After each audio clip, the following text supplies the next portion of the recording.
fantastičen dan zate v Sevdorželu na reki El Segre, si že prišel do vrhunskih rezultatov, predvsem pa današnji dan dve za oko izjemni vožnji, sploh finalna je bila časovno pa razred zase.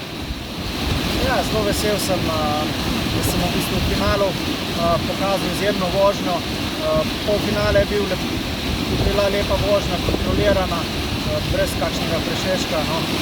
Ampak v finalu pa sem pač dodal tisto in če se mi že v Evropskem prvenstvu dobre 3 tedne nazaj v Parizu ni posrečilo, se mi je tokrat. Na to sem čakal.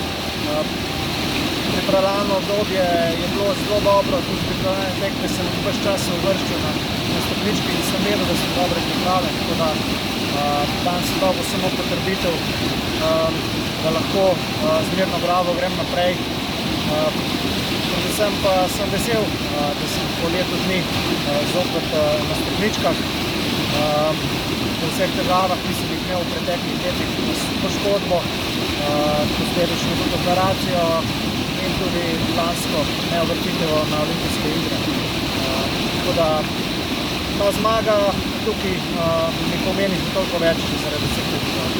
Pa tudi na tej progi ste dosegali ene izmed svojih najboljših uvrstitev, gledano skozi prizmo sezon nazaj. Imate vedno dober občutek, ko pridete v Španijo? Ja, mogoče mi je okolje, mesto všeč. V bistvu, sploh pa ne vem, zakaj sem vedno tle blizu najboljših. Ampak ja, očitno mi leži, ampak predvsem pa si želim na vsaki tekmi pokazati,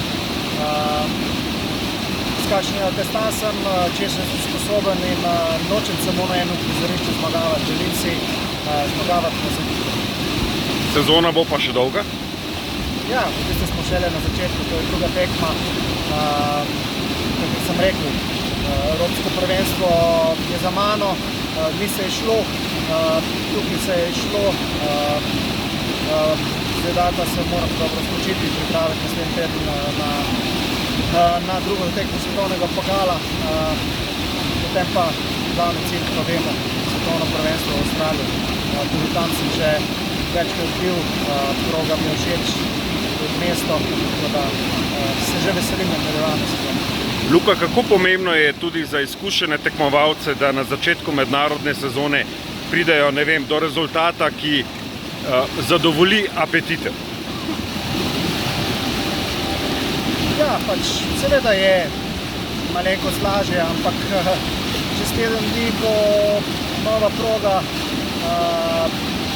mogoče bom imel drugačne občutke, pa se je treba na to prilagoditi. Tako da vedno gremo znova in predvsem jaz si želim skozi teden graditi lepo treninge najprej in potem pač počasi najprej kvalifikacije, kot dan zjutraj in potem pač napadati v finalu. Vse dogajajo, vse napake, ampak predvsem je treba vedno znova se fokusirati na samo vožnjo, da lahko pač potem prideš v vrhu.